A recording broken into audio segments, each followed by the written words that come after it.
talk about another guy who's probably going through more criticism on his. Actually, no, he's probably going through similar criticism to Paul George should be more over the last few years for the playoffs. I agree it should be more. But let's talk about Ben Simmons. So you're the one who pointed out this to me. I think it was proposed as a possible trade.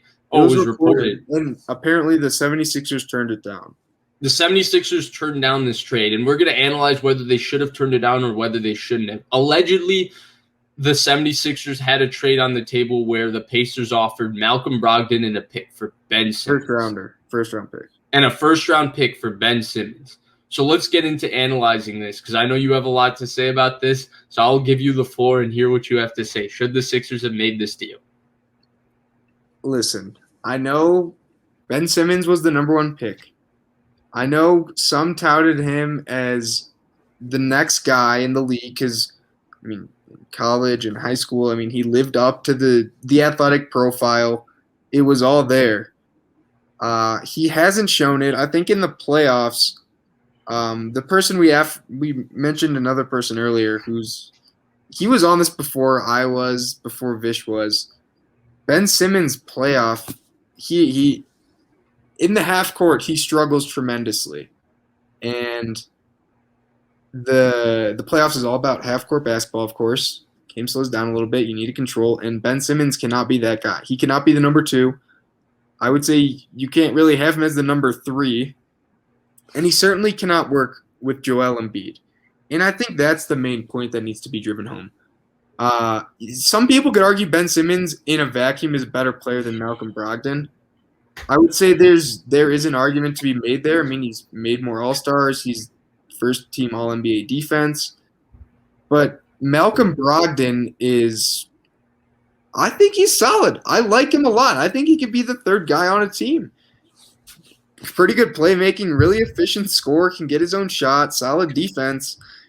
He's just not glamorous. Like, no one would – if you had, like, a top 5 pick and you got Malcolm Brogdon and he turned out to be this good – it'd be like, oh, like we got Malcolm Brogdon when he's just like not like the most interesting of names. And I think that's his problem because I think Brogdon plus Embiid is better than Simmons plus Embiid, especially in the playoffs when Brogdon is a net positive. Because at this point, like I think Embiid said this. He said, I knew we lost when we passed up a wide open dunk.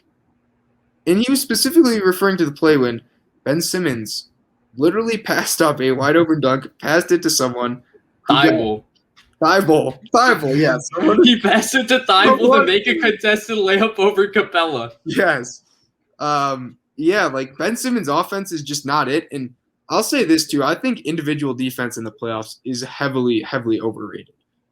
Ben Simmons, I thought, should have been Defense Player of the Year. Gobert won it. He was a finalist. Trae Young still performed well. And guess what? They could just set screens over and over and just get him off and get him switched. So what really does his defensive impact have? Because it doesn't mitigate playing 4-on-5 on offense. It just doesn't. And you think of the fact that a lot of Ben Simmons' points come from the fast break and come from transition. And again, in the playoffs, there is less of that. There's more controlled pace, less possessions. Hopefully, there's more take fouls.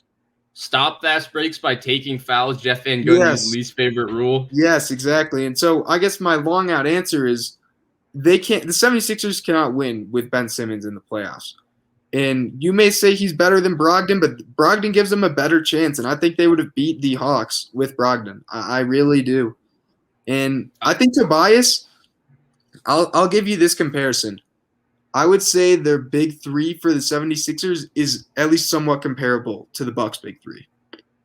I would say Holiday's better than Brogdon, and I would say Middleton's better than Harris, but it's not like a crazy amount difference. And Giannis and Embiid are very similar.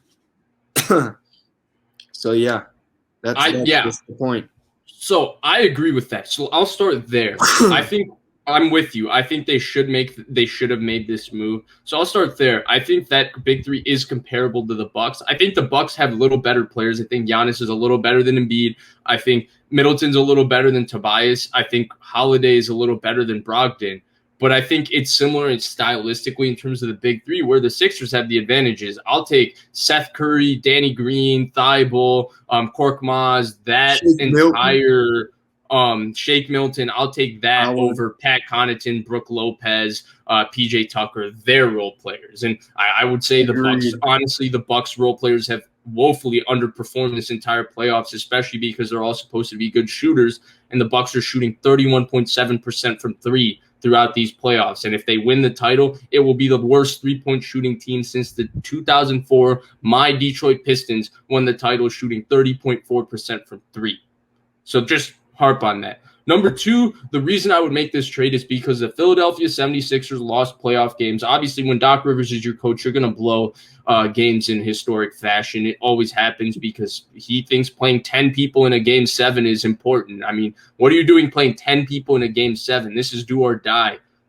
Guys shouldn't see the court unless they can play. But maybe 8 at max. 8 right. Ben Simmons' free throw shooting hurt them. Malcolm, your point guard has to be able to make free throws to win in the playoffs. It's key. Part of the Bucks' problem, Eric Bledsoe was not a consistent playoff free throw shooter for them, right? So your point guard has to be able to make free throws. That's why I think one of the biggest things the Bucks have done is they've moved Giannis to a more off-the-ball role in fourth quarters by putting him in screen and roll actions where he's the roller, getting him off the ball and free runs to the rim, maybe giving him these semi-medium post-ups. And he's been a lot more effective in playoff fourth quarters this year than he's ever been because he's not on the ball and he doesn't have to worry about shooting free throws. Why do I say this? Malcolm Brogdon's a career 89% free throw shooter. That changes things in the playoffs. Malcolm Brogdon is a career 40% shooter from three. He shot 39% from three this year. I think that's helpful. And I think the biggest thing you touched on is that Ben Simmons, Joel Embiid is just not a viable combination to win in the playoffs. Do I think Ben Simmons has a lot of holes in his games? Yes. Am I someone that was high on Ben Simmons maybe a year ago, a couple of years ago? Very high on him. When you look at his defense, his handle, his passing, all of those things, which brings me to say that if you put Ben Simmons to me in like a situation like Giannis, where it's Ben Simmons and 4 guys that can shoot the basketball, I think that he could win games and take a team to the playoffs. Now, I think that team would have a very defined ceiling where they would lose probably round 1 in the East. But I think Ben Simmons could average 19, 10, and 7, and he could look like this really good basketball player. But when you have a 7'2" guy with the skill and the strength and the body and the ability Joel Embiid has, the guy better be in the block, which means that where does that put Ben Simmons in the half-court offense? Because he's pretty much useless everywhere else. You don't want him on the ball late in playoff games because he can't shoot free throws. So that's, to me, is the biggest thing. To me, they're not going to get equal value for what they think Ben Simmons is. For an all-NBA, a guy who's been an all-NBA player, an all-NBA defensive player, rookie of the year, number 1 overall pick, you're not going to get that type of value for Ben Simmons because he has specific flaws in his game. But you're going to have to just, to me, rip off the Band-Aid of not getting equal value and just look for fit around Joel Embiid. And Malcolm Brogdon is the perfect fit. Malcolm Brogdon, Seth Curry, to me, outside of Steph and Clay, can you name a better shooting backcourt in the NBA? I'd have to look at a list, but if the Bulls got McConnell or Lonzo Ball, come on. But no, in all seriousness, I mean, I would say it's solid. I wouldn't say it's like a top 3, though. I mean, I'd have to look at a list. But what about just pure shooting? Pure shooting. Oh, pure shooting. Yeah, I mean. Yeah, outside of Steph and Clay, can you? Yeah, pure shooting. Both those guys can light it up, and that's, I think, the point that needs to be made. I'm kind of tired of seeing Ben Simmons on the block and Embiid just taking threes. There should be no world where that's happening. He should be at worst, the medium to high post and just drawing fouls because he can do that so well. Agreed. And that to me is the bottom line. And it goes, you made this point too, and I'm going to restate it because it's the most important thing. You're not getting equal value for Ben Simmons. For an all-NBA player, multiple all-NBA defensive player of the year finalist, rookie of the year, you're not going to get number 1 overall pick. You're not getting equal value.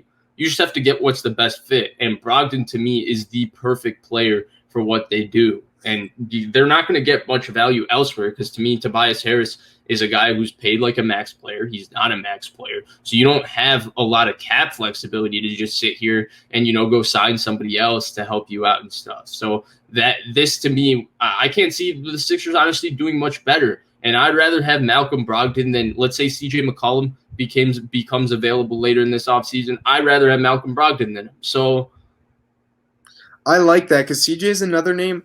I'd even almost rather have CJ than Ben Simmons because I would too. What's the worst that's going to happen if you try something new? Because Ben Simmons does not work.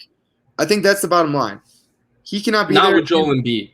And I think another thing to state too. You said not getting equal value, and I was going to maybe throw out there maybe the 76ers just threw this trade out there to try to prop up Simmons' value because. If I'm the Sixers, I wouldn't mind taking this. And I know Daryl Morey said in an interview, we're not going to try to go through anything fast. They have all offseason. They don't need to make any rash decisions. But Morey values shooting heavily. I mean, you saw what the Rockets did. They just loved putting up threes. And what did he do this offseason? Well, he traded Richardson for Seth Curry in what was turning out to be an absolute fleece, unbelievable fleece. I liked Richardson a lot, but he fell off the face of the earth in Dallas, and Seth Curry played better than he ever did in Dallas here. So I did just want to throw that out there because if they were able to get a guy of Brogdon's caliber, and I think they should, and again, I'm gonna say it again, it's just because Malcolm Brogdon's just not the most marketable, most attractive guy on your team as your number two. And it's nothing against him. It's just that's just kind of the reality of the situation. He hasn't been in big markets, not the most marketable, not the flashiest dude. He plays really fundamentally sound basketball and is just really good. But it's nothing that's going to, ESPN's going to televise your games because you have Malcolm Brogdon, Agreed. And one thing I did want to touch on, I actually think that's very plausible because you brought up Daryl Morey, right, and how he loves shooting. Well, Daryl Morey is probably the most invested in analytics of any of the executives in the NBA.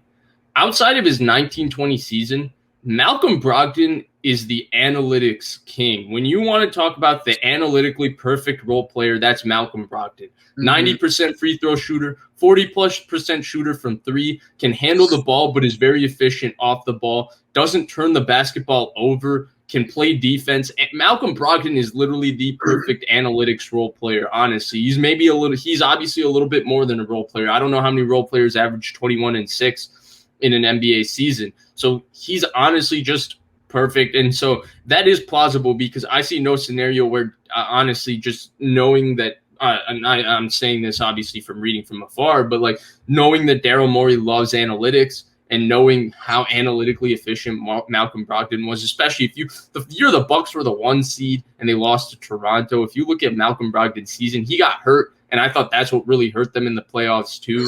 But if you look at his season and just look at the raw analytics of his shooting and his efficiency and everything, Malcolm Brogdon was unbelievable, and that's why I see no scenario where Daryl Morey, because he's so analytically inclined, doesn't love Malcolm Brogdon, the player, and love the fit with Seth Curry, who might be their second best player, honestly, the way he played in these playoffs, to go with Joel Embiid. I mean, I was going to say, too, and that was Brogdon as the probably number two. Number 1 or 2 is Sabonis, right? He'd be the number 3 on the Sixers because for whatever reason, as much as we want to rip into Doc Rivers, he knows how to get the most out of Tobias Harris. I don't understand. Tobias Harris was great with him on the Clippers, and he was great this year. And he's probably not a max player, right? But you need stars. You need really high-quality guys that can get buckets.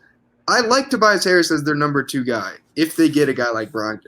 I don't hate it. I mean, there's definitely, I'd rather have Paul George or I'd rather have Kyrie, Anthony Davis. You could do a lot worse than Tobias Harris as your number 2 guy in the playoffs. I agree. I'd say he was a top 3 number 2 option in the East. I'd say he was up there probably. I mean, he'd be the number 2 option on the Hawks. Be the number 2 option on the Knicks. Probably might even be the number 1 on the Knicks. So like Tobias Harris gets slandered a lot. He played solidly this year, very underrated in my eyes. Overpaid, but people don't look at him in a bright light. Brogdon as your number 3, and you get a pick. I would do it. I like that trade, and it's just I think the relationship is it's donezo with Simmons and Philly. I just think it's run its course. They've run it back a couple times. Scary Terry, he killed him the first time, and this time it was Trae Young. So that Morey, come on, Morey, you got to do it. That's the bottom line in my eyes. Yeah, I agree.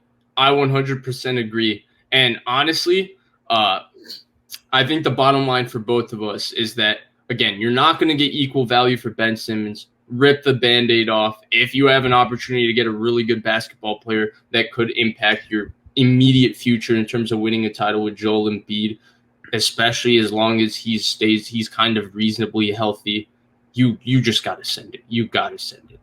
In the regular season, one more thing. The regular season, I don't care. Like, it doesn't matter what Ben Simmons does in the regular season anymore. I get he'll put up 14. I get he'll be All-NBA Defense Player of the Year conversation. The regular season just really, it doesn't matter at this point. Once you're a team that's made the playoffs a few times, the expectation is it doesn't matter if you're the 1 seed. It doesn't matter if you're the 5 seed. However far you go in the playoffs is how you'll be judged. And so far, Ben Simmons' playoff resume has not been kind. And you got to do something else. You got to mix it up. You're beating your head against the wall if you run it back with it. Do you know? I'll say one more thing to put a bow on this on why it didn't work. The Philadelphia 76ers in the last 2 years, I think, have lost 1 home game. I don't know this for sure. I think it's one. It's under 5. They've lost under 5 home games with Ben Simmons and Joel Embiid on the floor together. They lost 3 to the Atlanta Hawks in 1 series at home. That tells you that this just isn't working in the playoffs. These 2 players are great. I would say Embiid is great individually. I would say Simmons is good individually. Yes. But together, it's just not stylistically a good fit.